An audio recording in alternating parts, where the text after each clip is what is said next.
Hello everyone. Today I will be recommending to you a bunch of Wii games, and I'm doing this just because, well, I don't know, I was thinking about doing PlayStation 2 games first. I did uh, record a little test video on it, and it did go on for a bit too long. So I'll probably have to split that one up into multiple parts, but first I'll show you my Wii game collection and which ones to pick out and which ones to stay away from. And we'll start with the easiest bunch over here, and that is the Guitar Hero games and the Rock Band games.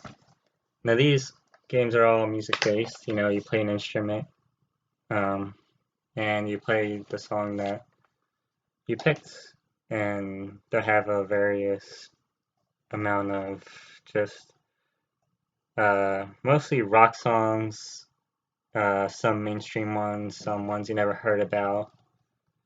And there are certain guitar heroes and rock bands that are centered around a certain band like Van Halen or Metallica or Green Bay.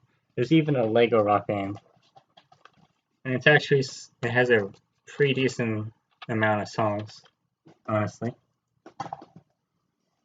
Now you might not like them, you may like them. They're all just you pick up an instrument and you play a song that you like. That's it. I mean, they sometimes do have like a little story in them, like the Guitar Hero Aerosmith one goes through the band's history with live interviews of them. It's probably the best one besides the Metallica one. The Green Day one wasn't that good. I still like the songs in them. And the funny thing about this is that my best friend loved playing the Guitar Hero games, so I had to buy the rest of them. They were pretty cheap, but still. I mean, I like the games, but I didn't really want to buy this many. They didn't cost that much, so it wasn't that much of a big deal. And speaking about music games, there's this one that he wanted to play called Battle of the Bands. I got this for like not even a dollar, like 50 cents.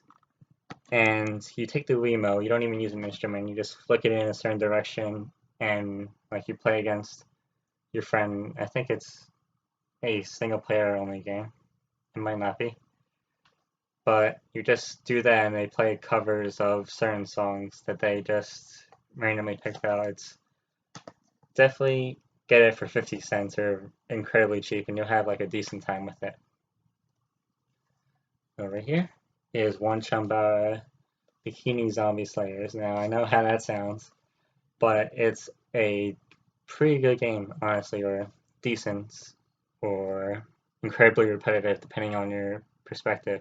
I skipped through the entire story because it didn't sound that interesting. It was like anime sort of nonsense, like if you know what that means.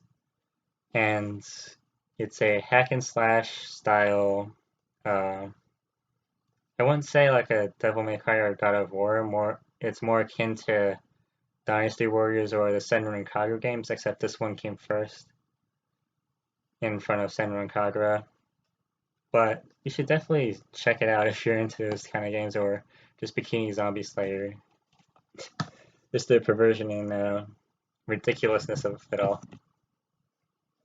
Now we have 3 Dragon Ball games over here. And I say Dragon Ball because I have Dragon Ball Revenge of King Piccolo, which happens during, I forget which arc exactly, just, it's a decent 2D side-scroller, and it also has like a little fighting mode in it. You should only get it if you're a fan of Dragon Ball, because it's just a regular whatever side-scrolling game. But over here we have Dragon Ball Z Budokai 2 and 3. And for some reason this one was like 40 bucks and the other one was like 50. I have no idea why these games are so expensive like years after they came out. I guess because they're rare to find, I guess. These are pretty good. I recommend 3 over 2 because in the story mode of 2, you always play as the good guys, and no matter how many times like you win or beat up the bad guy, you always lose depending on who you're facing.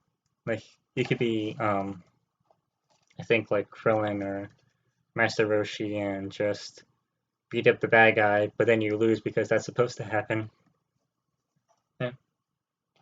I still recommend them, but definitely get Tenkaichi 3, or just buy the new Dragon Ball game that came out recently. Right here, 2 Spider-Man games, Spider-Man Web of Shadows and Shattered Dimensions.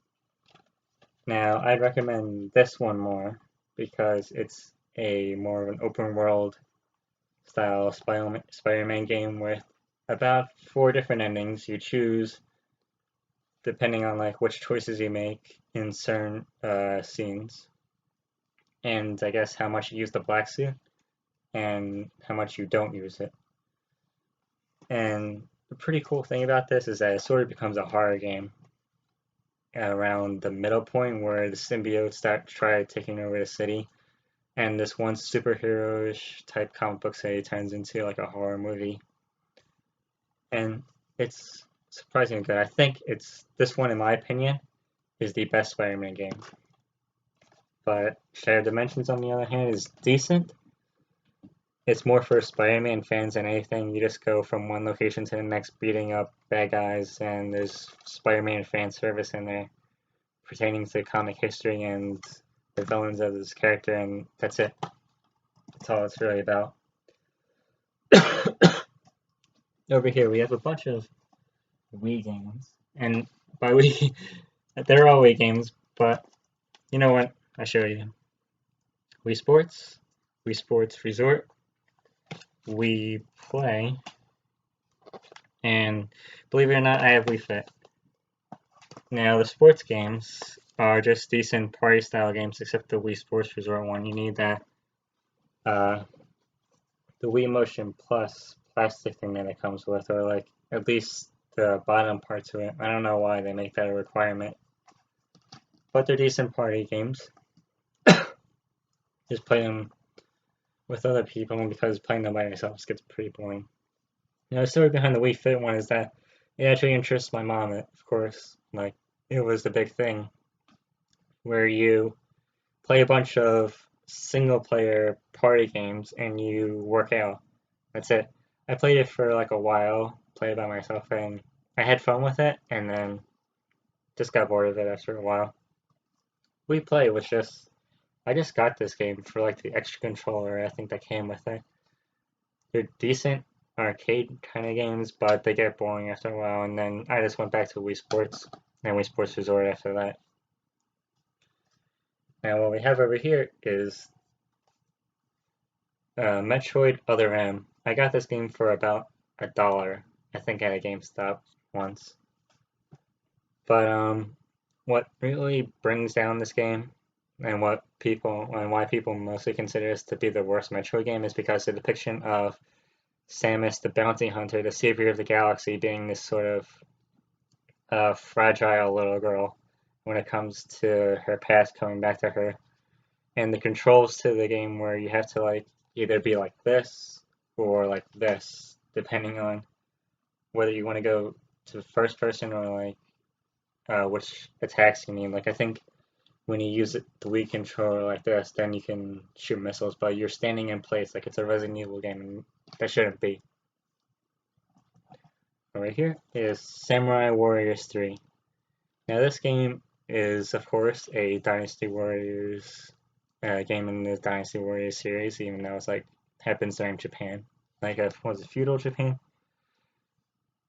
It's not too different from the Dynasty Warriors games, and you should only buy it if you like the Warriors games at all. That's all I can really say about it. I should probably do an overview of the Warriors games later, but they'll come at a different time. Now up is Super Smash Bros. Brawl. Now, I think everybody knows about this game. There's no reason to give it an explanation. Do I think it's better than the GameCube one or the Nintendo 64 one, or even the 3DS one? I'd say this one's better because it has a story mode, and there are different choices that you can make, which give you different cutscenes in the game. So I'd recommend this one more, actually. You can disagree with me or not, but I think Smash Bros. Brawl is better. And this one is Zelda Skyward Sword. Now, I there's something about this game that I don't really like. Now, it's probably because of my sort of Zelda bias, but the game feels like the game is too easy and just for some reason requiring that Wii Motion Plus thing is just weird. And that's all I can say about it. I didn't beat the game because I didn't really enjoy it that much. I mean, the only cool thing about it that I like is that it comes with the Zelda soundtrack, the symphony. Over here is the only soccer game you should get, Mario Strikers Charge. Now I say this is the only soccer game you should get because the other soccer games are pretty boring in my opinion. And this is the only one that has like really high amounts of action and excitement. Definitely a party game that you should play with other people. Like you'll hate each other while playing it, kind of like how friends fight each other over Smash Brothers. But yeah, the only soccer game they should ever buy. And this one, baseball game, I forgot that I actually had it until I pulled it out. It's Mario Super Sluggers. Now about this game, I don't know about it. I don't know if you should really buy it. I haven't played it in like years. So whether you buy it or not is really dependent on how much you like baseball and Mario. I mean, I like Wii Sports baseball more than I like this game, I think. Over here we have another Mario game, New Super Mario Brothers Wii. It's just a regular 2D style Mario game that you should play it if you like Mario. There's nothing much I could say about it. Good platforming, just the 4-player part to it that they're kind of advertising right here doesn't work too well because you will always either run ahead of your friends or run behind them because no one, like everybody's trying to like either speed run it or like, oh, there's an item right here, I should probably get it. Nope, you hit the screen. So like, because your friends wanted to rush ahead. And another party game I have over here that involves Mario is Mario and Sonic at the Olympic Games. I don't really know why I bought it, or why my mom and dad got it for me other than because I like Mario and Sonic, and I thought it was a decent concept. Though really it should just be the only way that Mario and Sonic should be is just in Smash Brothers or some other kind of crossover game. That's the only way I'd like to see them. And I think that's the only way that other people like to see them. Like the party games in that are decent, but nothing you'd really want to like seek out. It's like, oh, I just find it in the bargain bin, pick it up maybe for like $1, and that's it. Next up are a couple Sonic games. Sonic Unleashed, which for some reason has that. I didn't even remember that it had like the little barcode thing on it still. And Sonic Colors. Now the Sonic Unleashed one is pretty controversial because of the Werehog, but the regular 3D speed sections are still really good to play. I'd probably recommend, I guess, either this one compared to the 360 or PlayStation 3 version, since I had a little bit more fun with it. And then over here is Sonic Colors, which I recommend over Unleashed because it's way more fun. I actually went through it again to find all like the red rings just to get Super Sonic, play with him for like 10 minutes, and then just put the game down, and that's it. And you could also play as me, which is weird. I don't know why that's included as a feature, but yeah, buy Sonic Colors or buy Sonic Unleashed if you're into Sonic. But there's also a game that I gave away called Sonic and the Black Knight, which is better than people make it seem to be because you can't. It's still as fast as the other Sonic games. Just like you have to like always do like the Sonic rolling thing where like he slashes forward with the sword and he barrels through opponents and everything. There's also Sonic and the Secret Rings. It's not as good as Sonic and the Black Knight because the controls are really weird. Like they probably should just let you use the GameCube controller or like a regular classic controller instead of like the controls they gave you because they're terrible. Over here is Pokemon Battle Revolution. Now when I first got it, I thought it was going to be like the Pokemon Coliseum games, or Pokemon Stadium or XD or yeah, stuff like that. But it's just uh, a Pokemon game where you have all your Pokemon. You just battle Pokemon like normal, except ooh, it's in 3D. Ooh, you get to see the sparkling effects of all the attacks and everything. Ooh, that's it. That's all it's really about. Oh yeah, and the Mario game that I don't have in here anymore is Super Mario Galaxy. Now I gave that game away because I didn't like the controls in the game. It made the game way more difficult than it was supposed to be, and I just gave it away. I didn't like it that much. Over here we have the Lego Star Wars Complete Saga, which has all the Star Wars movies in it that are represented by the Lego things in, which is, this one's basically a collection of the first two Lego Star Wars games. It's pretty good if you like Lego games, and I think the Lego Star Wars games is where Lego really made their mark on the gaming scene, and really started selling these sort of mediocre but decent to play Lego games. I recommend it if you're a fan of Lego. Over here we have a bunch, well, not really a bunch, but a lot of collections. Like this one right here is the Kirby's Dream Collection Special Edition. And it comes with like about 6 Kirby games. All of them are really good and fun to play. Kirby is definitely like one of my favorite Nintendo characters. Even though I don't have like a plushie of him, like I have a plushie of Monokuma, Waluigi, and Robbie and Foxy from different series, but I don't, for some reason I don't have Kirby. I have to get him one day. So all these games in this collection are very good. I like the little booklet that it comes with and the soundtrack that you can see right there. And this is a great introduction to the Kirby franchise, even though like this game might be hard to find now since the Wii is out of style basically, and that's it. That's all I can say.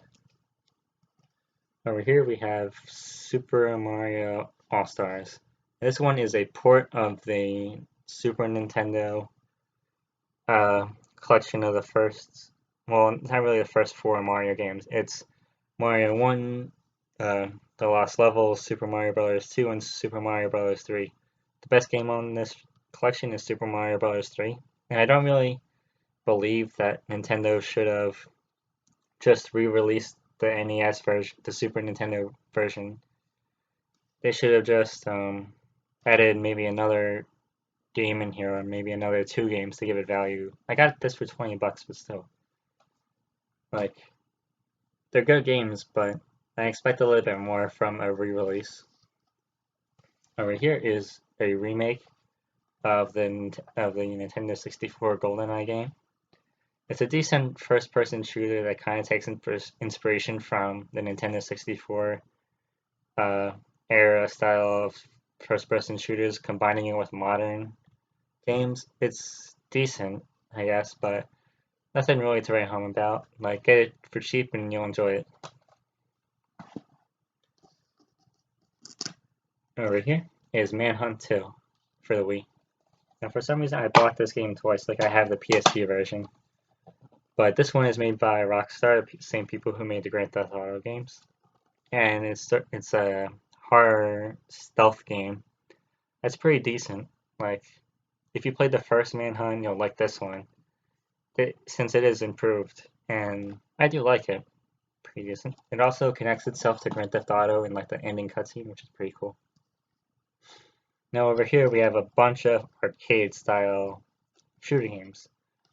Over here is Dead Space Extraction, a first-person arcade horror game, and it's surprisingly scary.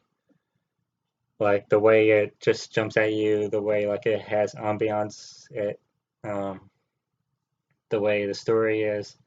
I really love it, honestly. Kind of disappointed that the PlayStation 3 got the sequel instead of just, making another Wii game.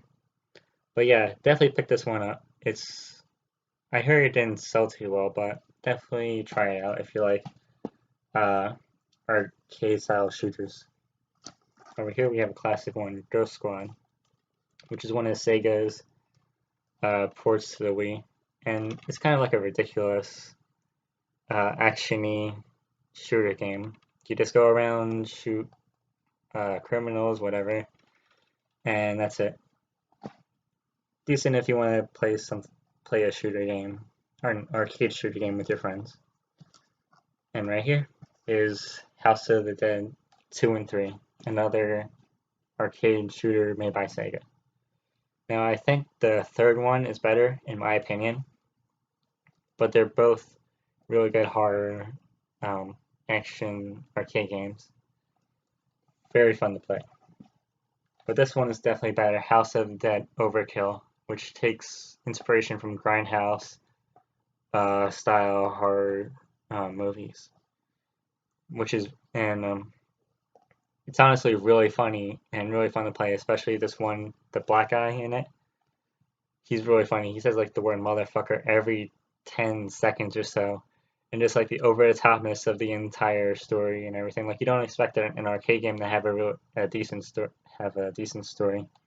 but this one does. But then adds its like own flair and comedy into it that makes it really memorable, and it's really good as an arcade game too. Next up, we have the two Resident Evil arcade games. Now, the Dark Side Chronicles ones is better than the first Umbrella Chronicles, and both of them include little mini stories in the Resident Evil universe. Like one of them, Jill and Chris go on like a mission to wipe out a biohazard center, and some of them, and there's another side story including Albert Wesker and Hunk. These are really good zombie style shooter games. Like they're on the level of the House of the Dead shooter games, and the House of the Dead arcade games, if you didn't know, are like one of the standards for arcade shooters. And from going from those kind of Resident Evil games, we go to Resident Evil 4 and the two Resident Evil remakes. Oh well, this one's not a remake, but the archives. And of course, Resident Evil 4 is a classic in most people's eyes. I got this game like twice, once on the Wii and once on the PS4. Now, this game really does hold up on the Wii, and it's better played with like the classic controller than the Wii and then the Wiimote and Nunchuck, at least in my opinion. You should definitely pick it up on the PS4 since it's easier to find, and you can get the PS4 version for $20. Easy to get. Now, as far as the Archives one goes, I recommend the first Resident Evil remake because it's way scarier than the other one and it's less gimmicky. Way more scary too. So you should play this game either with like the GameCube controller or the classic controller instead of the Wiimote Nunchuck because I don't like the gimmicky nature of the Nunchuck and everything. Definitely a really good example of how you remake a game and update it. Now, as far as Resident Evil 0 goes, like I think this was made after the first Resident Evil remake, and they tried making this in the same style. Wonder why they didn't remake 2 or 3 yet. But anyway, it's still pretty good, even though the gimmick of the game is that you control both characters, and the moment you move away from one, the other one might get attacked, or so you have to like multitask with both of them. And they both have small inventories, so you have to like put items down, like you have to like leave them down in a certain area, remember where you put them, and then go back to the puzzle, pick up that, get that, instead of like having a supply box or anything, you just put items down. You give them to your teammate or whatever. And I'm surprised it isn't co-op, it's just one player. And I recommend the same controls as I did for those ones for this one, you know, GameCube and Classic. It's still a good Resident Evil game, but still, you should only buy it if you like Resident Evil or maybe interesting horror games. So anyway, that's my whole Wii game collection. Bunch of interesting games, bunch of gimmicky games and stuff. But anyway, this video is almost gone almost gone on for like for almost 30 minutes. So we'll just end it here. I'll probably do a part series for each of my PlayStation 2 games. So see you then. Bye.